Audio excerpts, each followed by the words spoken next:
Hello one and all, this is Soulful Lordy, James Bullock, once again with another video game first impressions.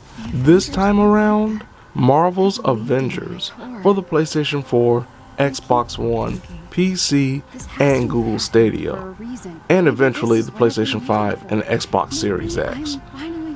Coming off of the beta that was presented a few weeks before the game fully released, I was a little bit concerned about the full-fledged experience that is Marvel's Avengers. One of the main reasons for that was the beta itself. While the gameplay was solid, though unremarkable, with your light, heavy, strong attacks, each character having a specific special ability that can be recharged as the battles continue, and a majority of the missions being very similar to one another. Go here, beat up a few robotic enemies or even just human enemies, and either destroy this panel or just liberate this area. It really wasn't anything remarkable or extraordinary when it came to the mission presentation following the first mission, which is the tutorial, where you play as Thor, Iron Man, Black Widow, Captain America, and the Hulk. I felt that coming out of the beta, the story was going to have this thundering opening that we saw when we played with all of the characters that I just mentioned, and then be pretty much shoehorned in so you could play a variety of monotonous, rudimentary missions, all the while getting closer and closer to whatever end game they're trying to present. I was both right and wrong with my assumption when it came to the story. I have experienced a lot more story than I expected, especially coming off of the beta. They actually cut out a lot of stuff in the opening sequences that we didn't see in the beta that we do see in the full game, that really adds a lot to Kamala Khan's overall story and her presentation and the way you feel about her as a player. Because at first it felt like with the beta she was just the chosen one, a person who was just in this random event that is now superpowered, and she is of course trying to bring the Avengers back. Whereas in this one, in the full game, with the full story being presented, she is a very sympathetic figure that has a loving father, a loving mother, who has been thrust into a position of heroism. And then when she's thrust into it, it's a lot more than she expected it to be. She really thought it was going to be peaches and cream in a lot of ways. It's very, very stressful. And you see that stress growing on her, but you also see that comedic nature that is connected to the MCU. You see the interactions between herself and, say, Tony Stark. That is just cute. It really is. It's very enjoyable. It really makes you feel a lot more connected to the characters than I expected to feel after playing the beta. After the first few hours of playing through some missions and the main story, we get to that point where a lot of the main story missions don't necessarily have the grandiose moments of character development or interactions. It's mostly just, you go here, do this, like for example trying to get parts for the ship or for Iron Man's suit. Go here, do this, and come back with a little bit of dialogue over intercoms or earpieces without that genuine feel of a story progression. And then there are moments also when it comes to the mission structure being really combative with the presentation. There are a lot of missions in the campaign that you obviously have to play alone. And one of those is the Black Widow section, where she's reintroduced, and it is difficult.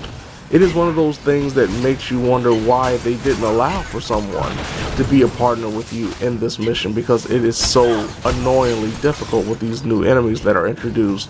And that's one thing that I will note that is a big difference between this and the beta, is the fact that there are difficulty spikes. One of the biggest things about the Avengers game is the idea of gear and loot.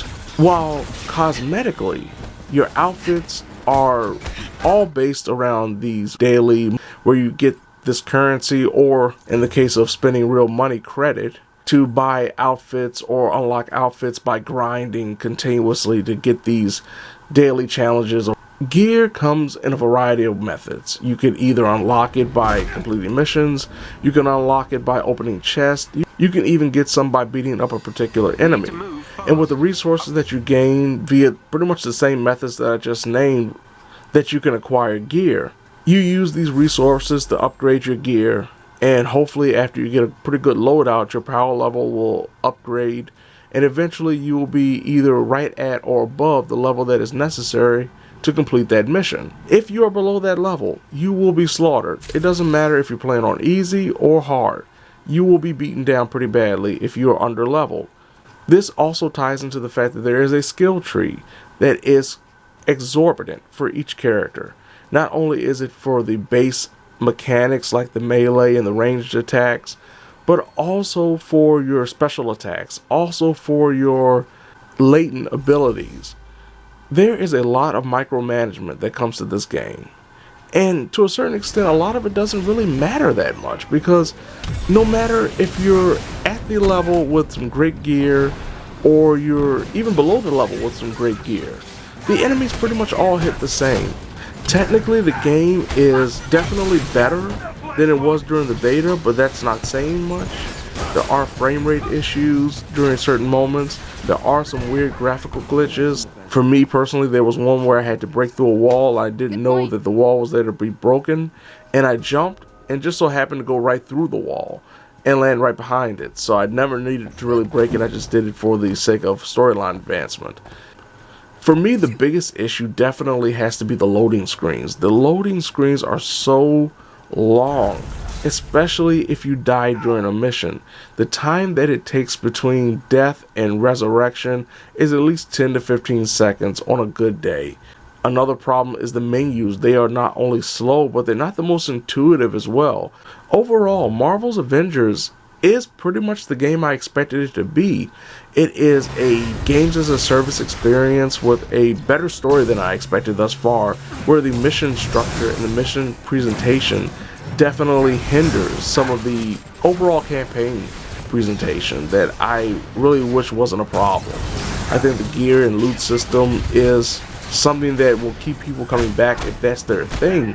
But once again, it's a lot of micromanagement, especially if you're talking about mostly single player experiences, that doesn't really feel like it was that necessary, especially when you don't really see the physical benefits of the gear. It doesn't show up on your gear. It doesn't matter what you're wearing.